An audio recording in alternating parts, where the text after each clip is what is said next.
다음은 며칠 전에 인터넷을 달궜던 기사인데 롯데마트의 안내견 얘기입니다. 며칠 전 인터넷에서 당황하던 안내견 사진 보셨나요? 네. 나는 이것 때문에 또 완전 울었어. 안내견 이게 때문에. 롯데마트 잠실점의 한 고객이 장애인 안내 훈련견을 데리고 입장하려고 하니까 매니저가 막아섰고, 그 다음에 이거를 막 소리를 질렀다 이런데 장면을 목격한 다른 고객이 인스타그램에 이걸 올리면서 퍼졌는데요. 이 게시물에는 매니저가 출입을 제재하는 것은 물론이고 언성을 높이기도 했다 이런 내용이 담겼습니다. 이게 알려지고 롯데마트는 사과했습니다. 동물 전문가 문희정 평론가님. 아, 다행이다. 한 번 빠졌네. 한번 읽어주시죠. 자, 뉴시스 기사입니다. 롯데마트 점포에 붙은 안내견 출입 가능 안내문. 장애인 안내 훈련견을 데려온 고객을 입장하지 못하게 했다는 논란이 벌어진 롯데마트에 안내견 출입이 가능하다는 안내문이 붙었다. 1일 유통업계 등에 따르면 롯데마트 전 지점에 안내견은 어디든지 갈 수 있어요라는 제목의 글이 붙었다. 식품 매장이나 식당가도 출입이 가능하다는 내용과 함께 쓰다듬거나 부르는 등 주의력을 분산시키는 행위, 먹이를 주는 행위 등을 삼가라는 설명이 덧붙였다. 동물 전문가 아니십니까? 제가 어제도 사실 저녁 때 동물 생방송을 좀 하고 왔거든요. 예. 동물 방송을 몇 년 하셨죠? 저는 2016년부터요. 그럼 걔랑 말 통하겠네? 예? 교감하는 거죠. 개들은 사람이 쓰는 언어를 쓰지 않고 개만의 언어가 있는 거고 감정을 교류하는 거죠. 걔만 할 줄 아는 거잖아. 그 외국어고요. 야옹 야옹 멍멍 이것도 외국어죠. 훈련견. 근데 이거를 막았는데 이게 원래는 모든 곳에 다 출입이 가능한 거죠? 네.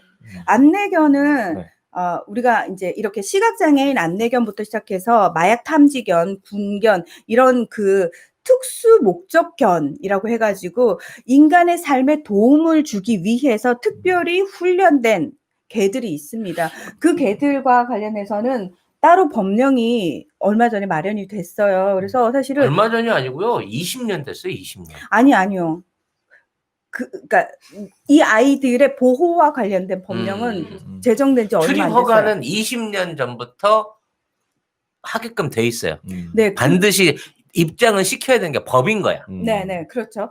그래서 사실은 안내견 같은 경우, 시각장애인 안내견 같은 경우에는 시각장애인의 눈과 같은 역할을 하기 때문에 이 친구들은 굉장히 까다로운 과정을 거쳐가지고 선발되고 그 훈련 과정도 굉장히 길고 사실은 이 한 마리를 길러내는데 투입되는 비용이 엄청나요. 억대가 넘는다. 네, 억대가 넘습니다. 군견 한 마리도 키워내는데 억대가 넘습니다, 사실은. 근데 정작 그 아이들이 사람의 삶에 철저하게 도움이 되기 위해서 어떻게 보면 개의 본성을 억눌린 상태에서 교육을 받는 거거든요. 그래서 이렇게 교육받은 안내견들은 짖지 않습니다. 짖지도 않고 똥도 안 싸요. 네. 아, 그래요? 공공장소에 똥 싸지 않습니다. 그러니까 그것까지 다 배변 교육까지 다 훈련까지 다 받습니다. 그래서 사실은 사람도 조심해줘야 되는 부분이 있어요.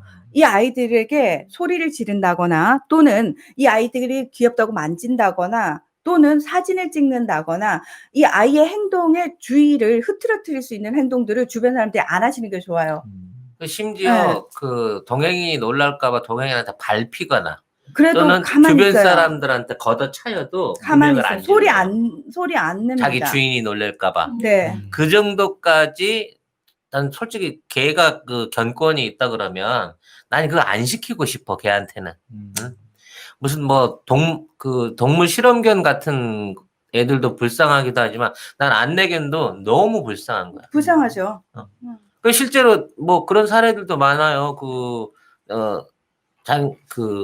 모시던 주인이 다치거나 뭐 갑작스럽게 사망해갖고 그 주변을 못 떠나고 거기에서 같이 그러니까 그 기다리고 있으면 보호하다가 죽는 경우들도 많고요. 그만큼 오로지 주인 한 사람을 위해서 희생하는 동물이 안내견들인 거거든요. 근데 특히 이번 같은 경우에는 이제 뭐 논란의 소지는 그거야. 훈련견이었어. 그러니까 이러한 대중 이러한 대중 시설이나 이런 걸 들어갔을 때 어떻게 해야 되는가를 훈련받는 과정이었기 때문에 비장애인이 그 개를 데리고 들어갔다는 거지. 그렇죠. 그렇게 되다 보니까 오히려 그것 때문에 시비가 벌어졌다는데 그게 그 상황이건 아니건 간에 공공시설에서 그러한 안내견이 들어왔을 때는 당연히 오히려 더 예우를 해주고 대접을 해주고 좋은 방향으로 했어야 되는데 롯데마트는 대한민국에서 제일 큰 마트 체인점을 하는 회사로서 기본기가 안 돼 있었다는 거야. 그러네요. 게다가 시각장애 안내견 보신 분들 아시겠지만 얘들 다 옷을 입고 있어요. 거기에 맞아. 이 아이들이 어떤 업무를 수행 중에 있는지가 다 써 있고 훈련 중인 아이들도 지금 훈련 중입니다라는 옷을 다 입고 있어요. 그래서 아니 글을 모르지 않잖아요. 다 보인단 말이에요. 그리고 이 이제 주로 시각장애인 안내견으로 사용되는 견종이 레브라도 리트리버거든요. 단모종이에요. 그러니까 리트리버 종류가 장모종하고 골든 리트리버는 장모종이에요. 털이 길어요. 그리고 레브라도는 털이 짧아요. 주로 이제 레브라도 리트리버 애들이 이제 안내견으로 쓰임이 되는데 이 친구들은 대형견이거든요. 이게 소형견보다 또 대형견들은 수명이 짧습니다. 그러니까 소형견들의 1년은 사람 나이로 치면 한 6살 뭐 요 정도 된다라고 얘기를 하는데 대형견들은 사람 나이로 치면 8살, 9살? 그러니까 그래서 훨씬 수명이 짧고요. 특히나 이제 특수 목적견들 같은 경우에는 그 업무를 진행하는 동안 이 아이들의 스트레스가 사실은 극에 달하기 때문에 그걸 참는 거기 때문에 수명이 별로 길지 않습니다. 그래서 나중에 이제 이 아이들이 이제 본인의 활동을 다 끝마치고 나면은 분양을 해주거든요. 근데 이 분양이 하는 것도 얼마 안 된 게 그 전에 군경 같은 경우에는 다 안락사를 시켜버렸어요.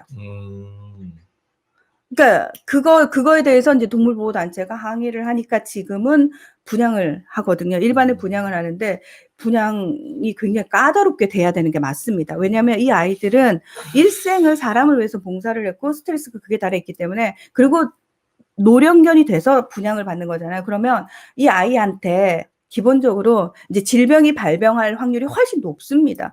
그래서 더 많은 신경을 써야 되는데 사람들이 그거에 대한 생각 없이 이 아이들을 분양받아가지고 또 학대하는 경우가 있고 최근에 그런 문제가 발생했어요. 아이가 병원비가 너무 많이 든다.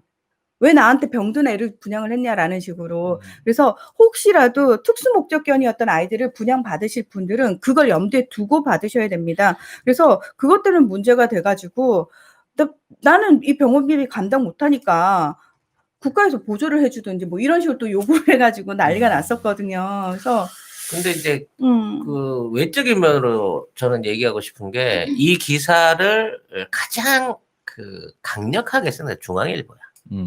중앙일보가 막 비난에 가까운 성명들을 써냈어요. 그 이유가 있죠. 왜 그랬을까요? 왜 그랬을까요? 삼성화재에서 이거 하는 사업이거든요. 네. 삼성화재가 마리당 거의 한 1억 가까이. 그러니까 옛날에 이건희 회장 있을 때부터 해오던 사회 공익 사업이었는데 이 양반이 원래 개 좋아해요. 차하고 개를 좋아해. 차하고 개를 특히 좋아했기 때문에 본인이 에버랜드에다가 자동차 경기장도 만들었지만 개 사육장도 만들었단 말이야. 그래서 그 안에서 사회봉사 차원에서 그 개들을 길러가지고 이렇게 그걸 했는데 기증을 했는데 결과적으로 따져놓고 보면 우수한 품종의 개들을 충분히 많이 사육하기 위한 사업의 일환이기도 했단 말이지. 회장님이 내려주신 유지의 사업을 하고 있는데 이걸로 해갖고 얼마나 우리가 공헌한다고 생색을 내고 있는데 항상 삼성화재라고 쓰잖아요. 롯데마트 따위가 아니 그 안내견 복에다가 나 이거 로고를 삼성을 뻔하게 넣어갖고 하잖아. 감히 롯데 따위가 삼성이 하고 있는 사업에 딴지를 걸어 이 새끼들 나쁜 새끼들이에요 막 그러고 엄청나게 기사를 때린 거예요. 또 바로 사과를 하고 또 그 변론 기사를 실었는데 그거는 이제 지역 매체들한테 롯데가 돈 주고 뿌린 기사한테 보니까 무슨 뭐 서울신문이라든지 뭐 이런 진짜 광고비 야 쫀쫀하기는 그 왜 롯데가 돈을 주고 뿌려요? 아니 그거에 관련돼서 이렇게 사과를 했다. 공식적으로 사과했다는데 사과문도 보셨어요? 혹시 진짜 영혼 없어요. 맞아요. 와, 영어는 없습니다. 그냥 얘들은 에이 뭐 이렇게 개 한 마리 출입 못하게 한 거 가지고 우리가 이렇게 욕먹을 일이야? 라는 생각이 뻔한 그 사과문 있잖아요. 전혀 진심이 담기지 않은. 근데 사실은 지금 이게 롯데마트가 문제가 돼서 사실은 이슈화가 됐지만 일상생활 속에서 안내견과 함께 가는 시각장애인들이 평균적으로 식당 한 곳을 들어가기 위해서 7곳, 8곳을 퇴짜를 맞거든요. 아, 걔 안 돼, 안 돼. 이러면은, 아, 나 오늘 그거 또 울었는데, 안 돼요라는 소리가 나오니까 안내견이 바로 애가 하도 많이 들어가지고 몸을 돌려서 나가는 그, 아이고. 네. 그러니까 이 아이도 아는 거예요. 알죠, 알죠. 자기가 환영받지 못한다는 존재를 아니까 안 돼요라는 소리 나오자마자 몸을 돌려가지고 뒤로 나가는 그 표정의 사실을 제가 봤는데 아 정말 사람이 너무 네.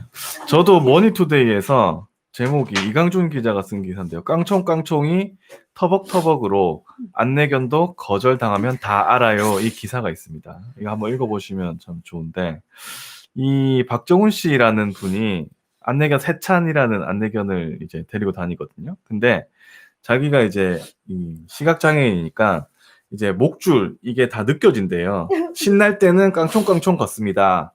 목줄로 다 느껴질 정도예요. 그러다가 출입을 거절당하면 터벅터벅 걸어요.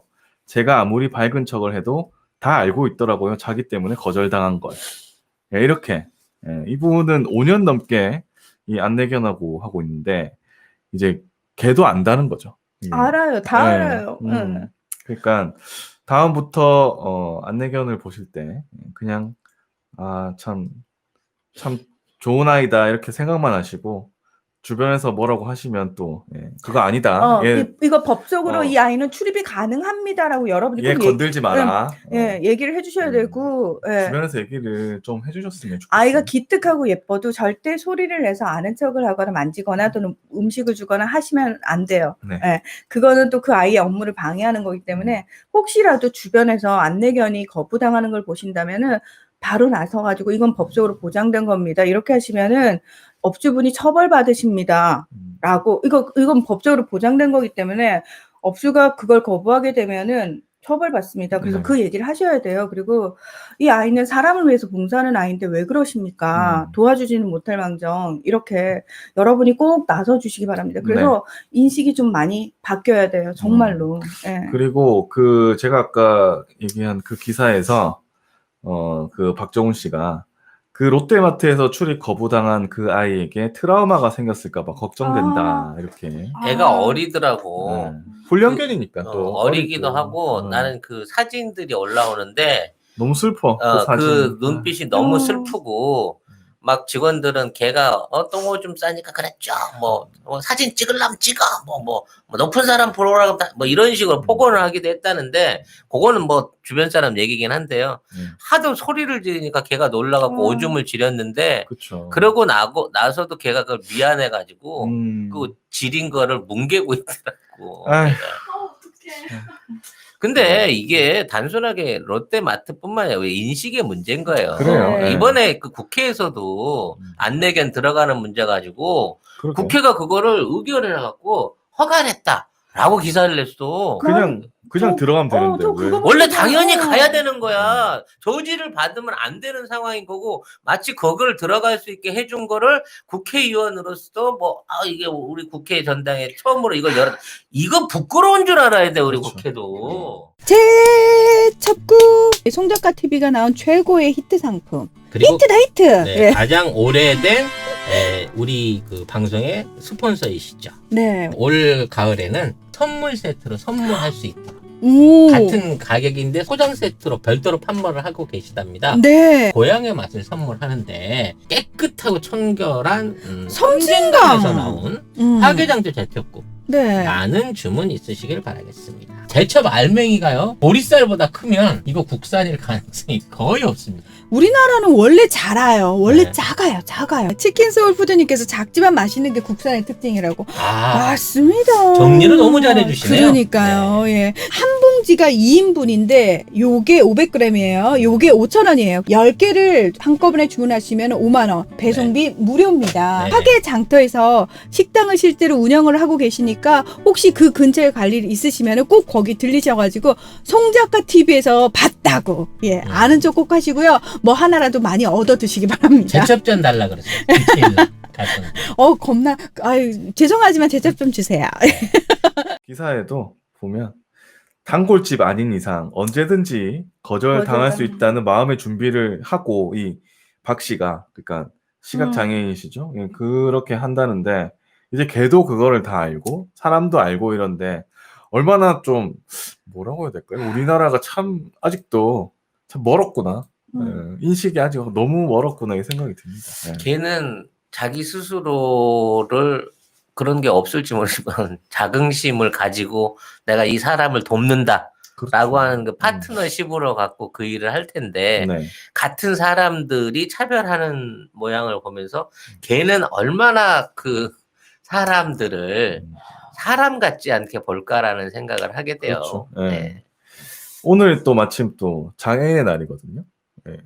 장애인의 날. 오늘이 또 그런 날이야. 네, 12월 3일입니다. 아 장애인의 날은 4월 20일인데. 오늘 서울시에서 하는 장애인의 날입니다. 네. 네. 그래서 한번 그거 생각해 보자고 해서 가져왔습니다. 네. 그 진짜 그 왜 공항 세계 장애인의 날. 오늘이. 그 공항에 가면은 마약 탐지견들이 같이 다니거든요. 군인 이렇게 경찰들하고 같이 다니는데 저는 그 아이들 볼 때마다 조금 약간 마음이 짠한 게 뭐냐면 이 아이들은 물론 이제 마약을 찾아내는 걸 재밌게 놀이로 인식을 시켜가지고 아이들을 훈련을 시켰는데 공항 바닥이 여러분 맨들맨들하잖아요. 근데 사실 그 너무 미끄러운 그 환경이 동물들한테는 치명적이거든요. 근데 공항 바닥이 사실 되게 맨들맨들해요. 반지배. 그러니까 이게 청소하기 쉬우라고 사실 미끄러운 바닥으로 해놓는데 저는 그걸 이렇게 걸어다니는 그 특수 목적견을 볼 때마다 약간 짠한 마음이 있어요. 그 아이들이 발바닥에도 이제 물론 털이 나니까 이거를 잘 디디기 위해서 힘을 더 주게 되거든요. 예. 그래서 약간 그런 것도 조금 관절이 이제 문제가 생기죠. 예. 그래서 집에서도 혹시 반려동물 키우시는 분들은 바닥을 절대 미끄러운 걸로 하시면 안 돼요. 그래서 최근에는 반려동물을 위해서 바닥에 코팅을 해주는 인테리어를 따로 하는 사업도 있거든요. 그런 업체들도 생기고 했으니까 내가 반려동물과 함께 잘 살기 위해서는 나한테 편리한 환경이기도 해야 되지만 우리 반려동물한테도 사실 환경적으로 살기 좋아야 된다는 걸 반드시 좀 염두에 두실 필요가 있습니다. 그래서 동물을 한 마리 키우는 거는 그냥 나 외로우니까 동물 한 마리 있으면 좋겠지? 라고 해서 키우시면 안 돼요. 사람 아이를 키우는 것과 똑같은 노력과 비용과 생각과 보살핌이 필요합니다. 그리고 고양이는 뭐 혼자 놔두면 괜찮겠지라고 생각을 하시는데 아니요. 고양이도 집사가 함께 놀아준 시간이 반드시 필요하고요. 우울증에 걸리는 고양이들도 상당히 많고요. 특히나 반려동물들이 주인이 오랫동안 집을 비울 경우에는 이 반려동물들이 스트레스 많이 받습니다. 그리고 우울증 걸리는 빈도도 굉장히 높습니다. 그래서 나 좀 덜 외롭자고 동물, 쟤는 뭐 뭘 모르겠지. 그냥 내가 있을 땐 잘해주고 없으면 혼자 잘 놀겠지라고 그런 안일한 마음으로 절대 동물을 키우시면 안 돼요. 그래서 저는 제발 함부로 동물 안 키우셨으면 좋겠어요. 지금 코로나 때문에 동물 수입이 우리나라에서도 좀 엄청 많이 되고 있다고 하거든요. 그래서 반려동물이 계속 수입이 되고 이렇게 많이 늘어나고 있는데 지금 키우는 분들도 되게 많아지고 있대요. 그래서 또 저는 이런 걸 보면 또 아이고 또 버리는 분들이 생기지 않을까. 한 해에 버려지고 잃어버린 동물의 수가 집계에 잡히는 것만 10만 마리가 넘어가요. 10만 마리가 넘어가. 이게 집계에 잡힌 것만요. 우리나라 반려동물 수준이 1,000만 마리를 넘었대요. 개, 고양이 근데 합쳐가지고. 합쳐서요. 맞아요. 1,000만 마리 넘었어요. 네 가족 중에 한 가족, 사실 가구당 하나씩은 지금 거의 키우고 있는 거랑 마찬가지인 거예요. 평균으로 따지면. 네. 여기에 관련된 인식이나 어떤 제도 보안 같은 것들이 꼭 있어야 되지 않을까라는 생각을 해보게 됩니다. 이미 길고양이 밥 주는데 주위에서 싫어하는 사람들이 있더라고요. 여러분, 길고양이 잘 보살펴줘야 돼요. 네. 고양이 원래 수명보다 길고양이는 훨씬 짧습니다. 2, 3년밖에 못 살고요. 길고양이가 돌아다니는 것만으로 그 호르몬 때문에 쥐들이 밖으로 못 나오는 거거든요. 그래서 길고양이가 우리 동네에 보이면 안심하셔야 돼요. 아, 네. 쥐들이 얼씬 못하는 동네, 우리 동네 좋은 동네. 그래서 길고양이들한테 잘해주셔야 돼요. 예. 그 예전에 한번 서울시에서 언제죠? 2000년대인가 아무튼 길고양이를 다 잡아들인 적이 있었거든요. 그때 무슨 일이 일어났냐면 아, 그 밖에 쥐들이- 쓰레기 내놓은데 쥐들이 나와가지고 쓰레기통을 쓰레기 그 봉지를 파먹는 그런 일이 되게 많았어요. 그래가지고 다시 이제 고양이를 다 풀어놓은 건데 고양이한테 그러니까 쥐가 파먹었는데 고양이가 뜯었다고 오해를 그러니까. 해갖고 고양이를 잡은 거야. 그랬더니 쥐가 더 나타나 버린 거지. 네. 네. 어쨌든 고양이한테 잘해야 됩니다. 그리고 예, 길고양이 중성화 사업 예산이 많이 늘었어요. 이제 인식도 많이 달라져가지고 사실은 동물들은 중성화를 해주지 않으면은 자궁 축농증이라든지 아이들이 오히려 병에 걸릴 확률이 높거든요. 그래서 사실은 반려동물 키우시는 분들이 중성화를 1년 정도 됐을 때 그 이전에 좀 해주시는 게 좋고요. 길고양이 TNR 사업이라고 그래가지고 우리 캣맘님들의 도움을 받아가지고 길고양이 개체수 조절을 위해서 지자체마다 예산이 어느 정도 편성이 되어 있습니다. 그래서 길고양이를 잡아서 중성화 수술을 해서 다시 이제 원래 영역 동물이거든요. 고양이는. 그래서 자기 영역으로 보내줘야 돼요. 그 사업을 꾸준히 하고 있습니다. 그래서 저랑 친한 서울대 수의학과 교수님도 매주 그 TNR 봉사활동을 다니세요. 그 중성화하는. 예. 그래서 그렇게 지자체에서도 캣맘님들도 길고양이 관리를 그런 식으로 개체 관리를 해주고 있거든요. 그래서 길고양이는 우리에게 병을 옮긴다거나 피해를 주는 게 없습니다. 그래서 쥐가 오히려 우리 인간들에게 많은 병을 옮기잖아요. 그래서 쥐로부터 인간들을 보호해주는 길고양이를 굉장히 고마워하셔야 되고 이뻐하셔야 됩니다. 예. 네.